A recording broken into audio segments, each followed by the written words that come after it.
तंत्र पौरुषेय है। पौरुष किसी भी चुनौती को अस्वीकार नहीं करता। प्रकृति की माया की इठलाती मदमाती चुनौतियां कि आओ, अगर दम है तो मेरे रहस्य को जानो, मुझे अनावृत करो। मैं कभी भी ये चुनौतियां अस्वीकार न कर सका। तंत्र के क्षेत्र में प्रवेश करने के बहुत से कारणों में से एक प्रमुख कारण यह भी है। यह फरवरी 1781 की घटना है। मैं नित्य रात्रि शिव मंदिर में साधना हेतु जाता था। एक सांझ लगभग 5 बजे ही प्रेरणा उठी और मैं उधर चल दिया। शिव मंदिर में घुसने के बाद मैंने देखा कि बाबा कुर्ता पहन रहे थे। अपने स्थान पर खड़े होकर मैं उनकी गतिविधियां देख रहा था। उन्होंने कुर्ता पहनकर जेब में हाथ डाला और मेरी ओर देखा। मुझे ऐसा लगा जैसे वे भूखे हैं और कुछ खाना चाहते हैं। मैंने पूछा, बाबा कुछ खाएंगे? उन्होंने गहरी दृष्टि मुझ पर डाली। वह दृष्टि आंखों से हृदय में उतरकर मनोभावों को पढ़ रही थी। मैंने मुस्कुराते हुए आग्रह किया, कुछ खा लीजिए। कुछ पलों तक देखते रहने के बाद उन्होंने सहमति में सिर हिलाया। मैं तुरंत अपना झोला वही छोड़ मंदिर से बाहर आया। मेरे पीछे पीछे उन्होंने अनुसरण किया। घाट पर चाय की 2-3 दुकानें थी, जिनमें खोए की मिठाई, पेड़ा, बर्फी भी रहती थी। एक दुकान पर जाकर मैंने कहा, 250 ग्राम बर्फी दे दो। दुकानदार ने दोने में बर्फी तोलकर मेरी ओर बढ़ाई तो मैंने पुनः दुकानदार की ओर देखा। दुकानदार ने घबराकर हाथ पीछे खींच लिया। मुझे अजीब लगा, अतः जरा जोर से लगभग डांटने के स्वर में मैं बोला, बाबा को बर्फी दे दो ना। दुकानदार ने डरते डरते हाथ आगे बढ़ाया। बाबा ने दोना ले लिया। दुकानदार के विस्मय की सीमा न रही। फिर मैंने कहा, बाबा जब खा ले तो 2 गिलास चाय बना देना। साहस कर दुकानदार बोला, बाबा बर्फी यहां नहीं खाएंगे। मैंने कहा कि फिर चाय बना दो। उसने चाय दी। हम लोगों ने चाय पी और फिर मैं मंदिर चला गया। थोड़ी देर बाद जब मैं उधर से गुजरा तो दुकानदार ने हाथ देकर मुझे रोका। भैया, ये बाबा आपके कहां मिल गए? इन काहे का हुए गवा? मैंने पूछा। अचरज से दुकानदार की आंखें फैली थी। बोला, ये तो कौनों का खाते नहीं हन, ना कौनों की चीज लेत हन। लोग मिठाई, फल, रुपया सब देत हन, मगर ये तो छूतो नहीं हन। अब मैं चौंका। तो फिर ये क्या खाते हैं? दुकानदार रहस्यमय स्वर में बोला, भैया आज तक कौनो इनका खात नहीं देखिस, न सोवत देखिस और न बोलत सुनिस हो। ये आपके मिठाई कैसे ले लीहिन? मैं अपने हृदय में उठते हुए आश्चर्य के भावों को छिपाता हुआ वहां से चल दिया। सोचता रहा कि लगभग 1 वर्ष से मैंने देख रहा हूं। मेरा इनका मंदिर का साथ है। नित्य जब मैं आता हूं तो ये निकलते हुए, और जब मैं निकलता हूं तो ये आते हुए मिलते हैं। आते जाते सम्मान सहित मैं अभिवादन करता हूं और ये अधिक नम्रता पूर्वक, अधिक झुककर प्रत्युत्तर देते हैं। मैंने कभी सोचा ही नहीं कि ये है कौन, कहां से आए हैं। अपनी धुन में लगे साधक को दूसरों की ओर झांकने की फुर्सत कहां। मन प्राण तो 24 घंटे लक्ष्य पर केंद्रित रहता है। किंतु अब प्रश्न उठ गया था कि यह है कौन। गृहस्थ होने के नाते इनके भोजन की व्यवस्था करना मेरा धर्म है। मैंने पत्नी से चर्चा की तो पत्नी ने स्वयं सुझाव दिया कि मैं नित्य पराठा सब्जी बना दिया करूंगी, आप लेते जाइए। तो यही तय हुआ कि मैं प्रतिदिन भोजन ले जाया करूंगा और वही शिव मंदिर में छोड़ दूंगा। दूसरे दिन जब मैं भोजन लेकर मंदिर पहुंचा तो देखा बाबा निकलने को तैयार खड़े थे। मैंने उनसे कहा, बाबा भोजन लाया हूं, कृपया इसे स्वीकार करें और मैं प्रतिदिन इसी प्रकार भोजन लाया करूंगा। बाबा ने मुस्कुराकर इस प्रकार के भाव प्रकट किए जैसे उन्हें सब कुछ पहले से ही ज्ञात था। उनकी रहस्यमय मुस्कुराहट मुझे विचित्र लगी। मेरे मन में वही प्रश्न पुनः उभर आया, आखिर यह है कौन? इन्हें मेरे हृदय की हर बात पता चल जाती है। मेरा आना, मेरा जाना, मेरी दिनचर्या, मेरे हृदय में उठते हुए भावों को ये जान जाते हैं। यह अंतर्यामी कहीं साक्षात शिव तो नहीं, जो मेरी तपस्या से खुश हो, मनुष्य रूप में अवतरित हो, मेरी परीक्षा ले रहे हो? या फिर ये शमशान का अधिपति काल भैरव तो नहीं? गत 1 वर्ष से मैं इन्हें देख रहा हूं।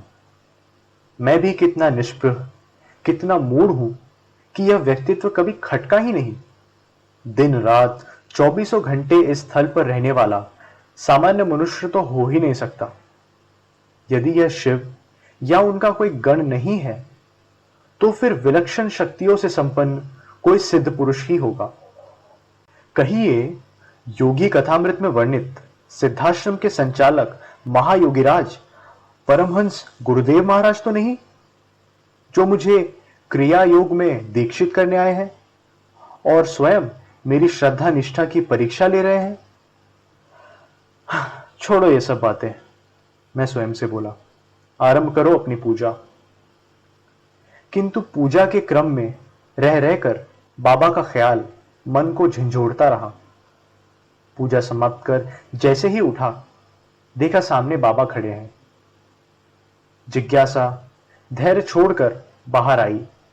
बाबा, आप है कौन? कहां से आए हैं? उन्होंने मेरे प्रश्नों पर कोई ध्यान नहीं दिया और अपना आसन जमाकर पूजन प्रारंभ कर लिया। अनिच्छा से मुझे वापस लौटना पड़ा। रास्ते भर सोचता रहा। घर आकर पत्नी से भी चर्चा की कि क्या सचमुच मुझे एक सिद्ध व्यक्ति मिल गया था। कलयुग में किसी सिद्ध पुरुष का मिलना बहुत बड़ी बात है। ढोंगियों पाखंडियों के इस समाज में ईमानदार साधक ही नजर नहीं आता, सिद्ध पुरुष की तो बात ही क्या है।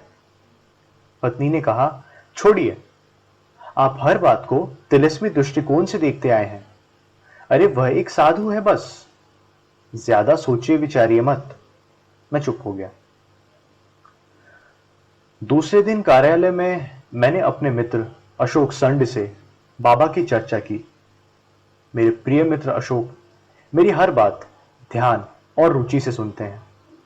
बात उन्हें चाहे विश्वसनीय लगे या न लगे, वे तर्क नहीं करते, ना ही अपना कोई मत व्यक्त करते हैं। मेरे जीवन के बहुत से अनुभवों के वे साक्षी हैं।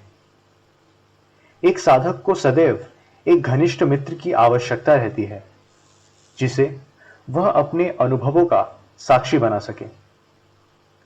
अनुभव जब हृदय में हलचल मचा दे, तो उसे व्यक्त करने में ही शांति मिलती है।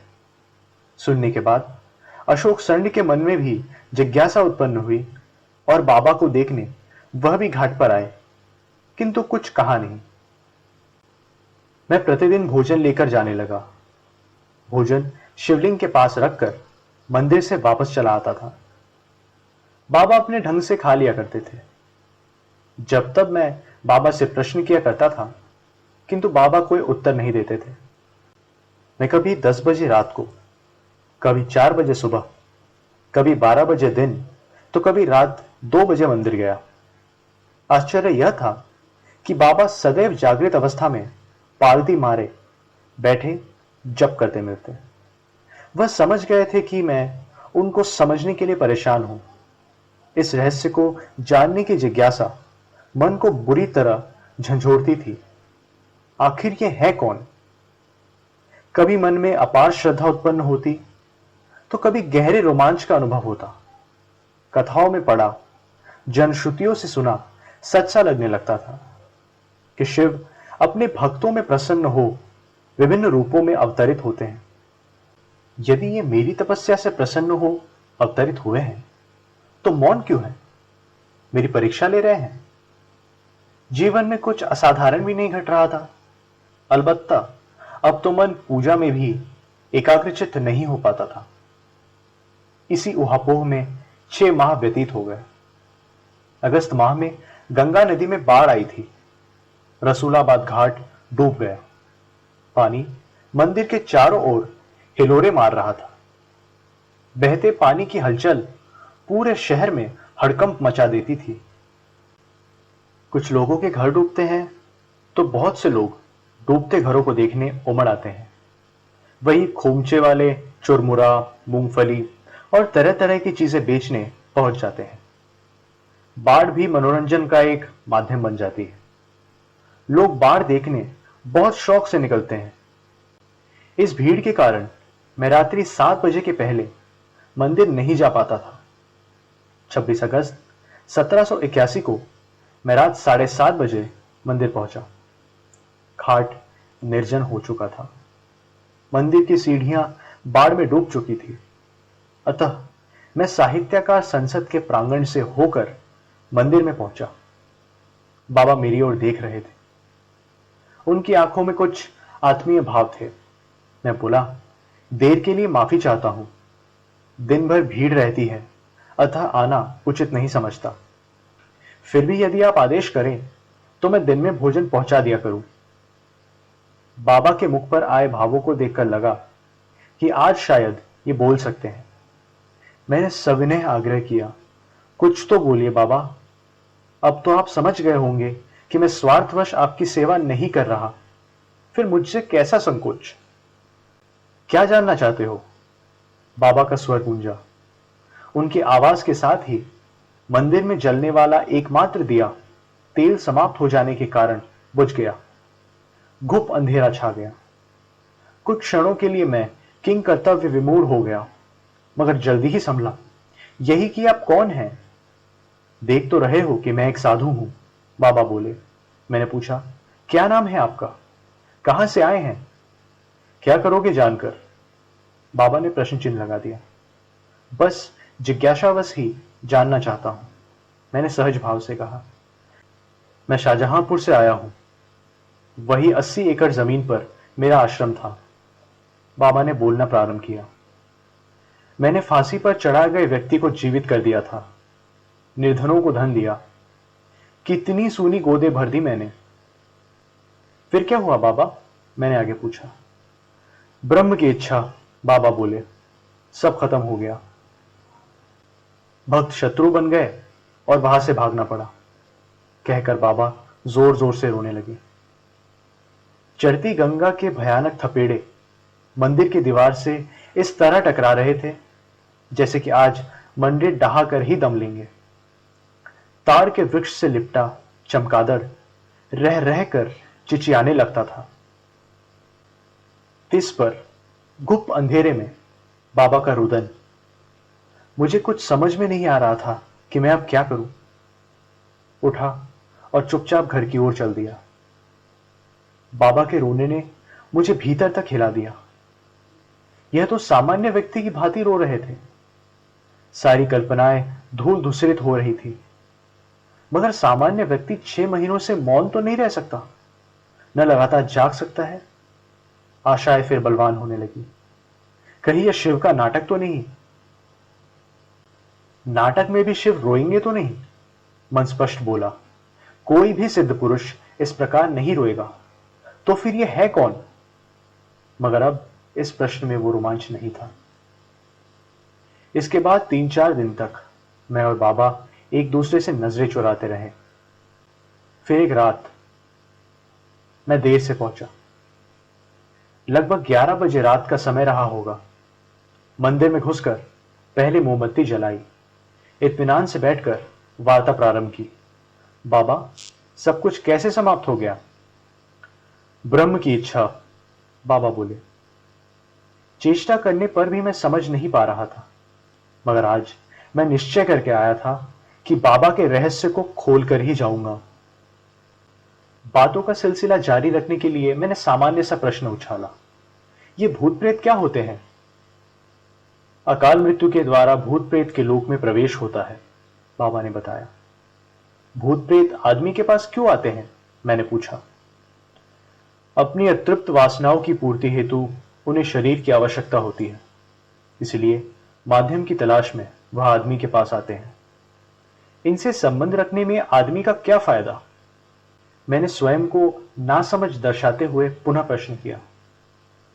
बाबा मेरे अज्ञानता पर मुस्कुराते हुए बोले, भूत प्रेत वो काम करते हैं जो आदमियों के सामर्थ्य के बाहर होता है। इनको तांत्रिक की शक्ति कहा जाता है। इनके माध्यम से चमत्कार किया जाता है और बदले में इनकी वासना की पूर्ति हेतु शरीर रूपी माध्यम थोड़े समय के लिए इन्हें उपलब्ध कराया जाता है। बाबा जाने क्या क्या कहते जा रहे थे कि अचानक बिजली सी चमकी और मेरे मन मस्तिष्क की धुंध छट गई और सब कुछ आईने की तरह साफ हो गया। अब मुस्कुराने की बारी मेरी थी। पलड़ा बराबर का ही रहा बाबा। जब तक वह तुम्हारे बस में था तुमने इससे हर तरह का काम लिया। अब तो तुम उसके वश में हो तो वह तुम्हें रगड़ रहा है। बाबा से पिटा गए और नजरें नीचे झुका ली। दरअसल बाबा ने बरम साधा था और अब वह स्वयं उस बरम के वश में थे। मुझे नहीं पता था कि मैं इतने दिनों से एक बरम को खिला रहा हूं। मैं शांत स्वर में बोला, खैर मुझे एक मेरे प्रश्न का उत्तर चाहिए। बाबा ने प्रश्नवाचक दृष्टि से मेरी ओर देखा। मेरा भविष्य क्या है, संसार या वैराग्य? मैंने पूछा। बाबा ने सिर झुका लिया। मैंने अपना प्रश्न पुनः दोहराया। बाबा सिर झुकाए मौन बैठे रहे। मैं किंचित रोष से ललकारते हुए चिल्लाया, तुम्हें उस नमक का वास्ता जो पिछले 6 माह से मेरा खा रहे हो। मुझे बताओ मेरा भविष्य क्या है, संसार या वैराग्य? बाबा सिर झुकाए झुकाए बुदबुदाए, प्रभु की अनुमति नहीं है। मेरा ज्वर शांत हो गया। प्रभु की अनुमति न होने पर सब कुछ जानते हुए भी बरम मुझे कुछ नहीं बता सकता, अन्यथा वह महापाप का भागी होगा। ठीक है, मैं बोला। छल से, धोखे से बनाया गया संबंध आज यही समाप्त होता है। अब तक का कहा सुना, भूल चूक, लेनी देनी, सब यही समाप्त। और उसे प्रणाम कर मैं चल दिया। सीढ़ियां उतरते हुए पलटकर मैंने देखा तो वह अपराध, शर्म, पश्चाताप, ग्लानि आदि मिले जुले भावों के साथ मेरी ओर ताक रहा था।